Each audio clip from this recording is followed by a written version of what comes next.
అందరికీ welcome back to our YouTube channel. ఈరోజు special వచ్చేసి ఇమ్యూనిటీని పెంచే క్యాబేజీ ఫ్రై అండి. అందరూ ఈ కర్రీ స్మెల్ వస్తుందని అవాయిడ్ చేస్తూ ఉంటారు, కానీ ఈ పొడి వేసి ఫ్రై చేసి చూడండి, స్మెల్ రాదు, టేస్ట్ చాలా బాగుంటుంది.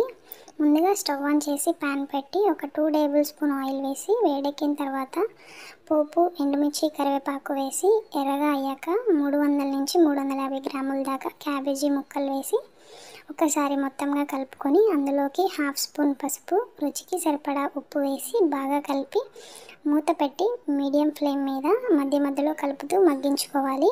ఈలోపు పొడి కోసం మిక్సీ గిన్నెలో కారంకి తగినట్టు 9 లేదా 10 ఎండుమిర్చి, 10-15 ఎండు కొబ్బరి ముక్కలు, 1 స్పూన్ నువ్వులు, 8 లేదా 9 వెల్లుల్లి రెబ్బలు, 1 స్పూన్ జీలకర్ర, 2 స్పూన్స్ పుట్నాల పప్పు వేసి మిక్సీ పట్టి ఈ కారంని క్యాబేజీ ఉడికిందో లేదో చెక్ చేసి వేసుకోవాలి. మొత్తంగా ఒకసారి కలుపుకొని మీడియం ఫ్లేమ్ మీద ఒక 2 to 3 మినిట్స్ ఫ్రై చేసి స్టవ్ ఆఫ్ చేసుకోవాలండి. అంతే. నెక్స్ట్ టైం క్యాబేజీని ట్రై చేసినప్పుడు ఈ రెసిపీని ఒకసారి ట్రై చేయండి, టేస్ట్ చాలా బాగుంటుంది. మరొక వీడియోతో మళ్ళీ కలుద్దాం. వీడియో నచ్చితే ఒక లైక్ చేసి మర్చిపోకుండా సబ్స్క్రైబ్ చేసుకోండి. బాయ్.